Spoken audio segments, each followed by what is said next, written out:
নমস্কাৰ বন্ধুসকল, আজি আকৌ এটা গুৰুত্বপূৰ্ণ ভিডিঅ'লৈ সকলোকে স্বাগতম জনাই আকৌ এটা নতুন ভিডিঅ' আৰম্ভ কৰিছোঁ যে তোমালোকৰ অৰ্থাৎ BA ফাৰ্ষ্ট ছেমিষ্টাৰ 2024-2025 যি পৰীক্ষা হৈছিলে আৰু সেই পৰীক্ষাৰ কিন্তু ৰিজাল্ট দিয়া হৈছে আৰু ৰিজাল্ট কেনেকৈ চেক কৰিবা সেই সম্পৰ্কে আমি আলোচনা কৰোঁ আহা।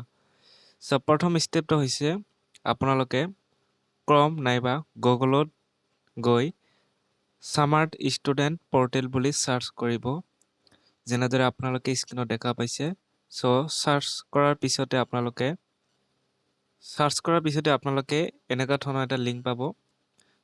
ঠিক আপোনালোকে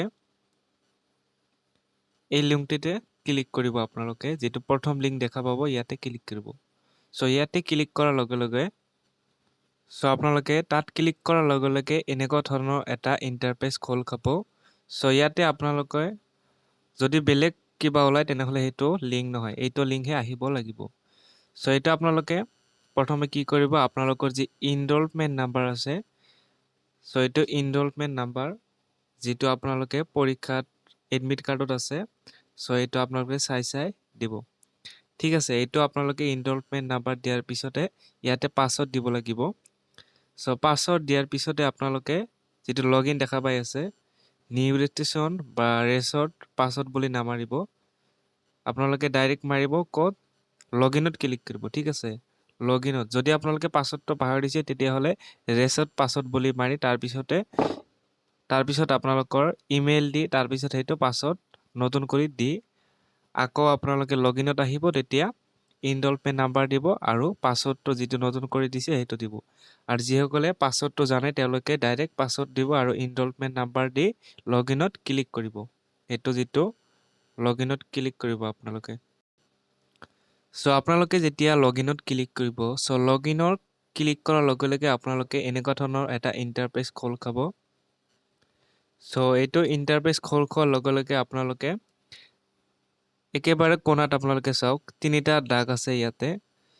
ওপৰৰ ফালে আপোনালোকে এই তিনিটা দাগত যিটো দেখা পাই আছে তিনিটা লাইন, ইয়াতে আপোনালোকে ক্লিক কৰিব লাগিব। আপোনালোকে যেতিয়া ইয়াতে ক্লিক কৰিব, তাতে ক্লিক কৰাৰ লগে লগে আপোনালোকৰ এনেকুৱা ধৰণৰ এটা ইণ্টাৰফেচ খোল খাব।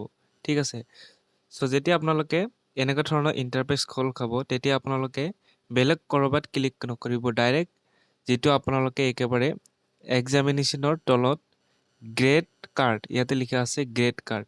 ঠিক আছে, এই গ্ৰেড কাৰ্ডত আপোনালোকে ক্লিক কৰিব। ইয়াতে লিখা আছে গ্ৰেড কাৰ্ড।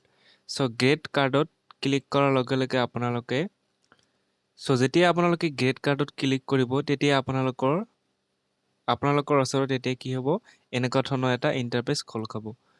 আপোনাৰ যদি আৰ্টছত ছায়েন্সত যিকোনো ষ্ট্ৰীম হ'লে ইয়াতে লিখা থাকিব বেচেলাৰ্ছ অফ ছায়েন্স আৰ্টছ।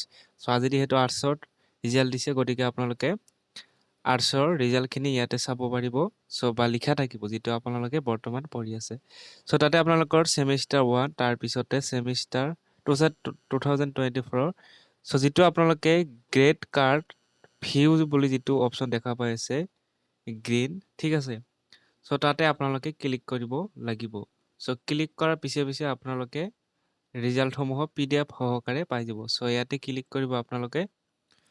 ক্লিক কৰাৰ লগে লগে আপোনালোকে এনেকুৱা ধৰণৰ এটা PDF খোল খাব আৰু আপোনালোকে অলপ তলত আহিলে ইয়াতে ৰিজাল্ট বুলি লিখা থাকিব। ঠিক আছে, ইয়াতে পাছ বুলি লিখা থাকিলে আপোনালোকে পাছ কৰিছে। ঠিক আছে, এইখিনি আছিল ভিডিঅ'টো ভাল লাগিলে শ্বেয়াৰ কৰিব, লাইক কৰিব আৰু আমাৰ চেনেলটো ছাবস্ক্ৰাইব কৰি ল'ব।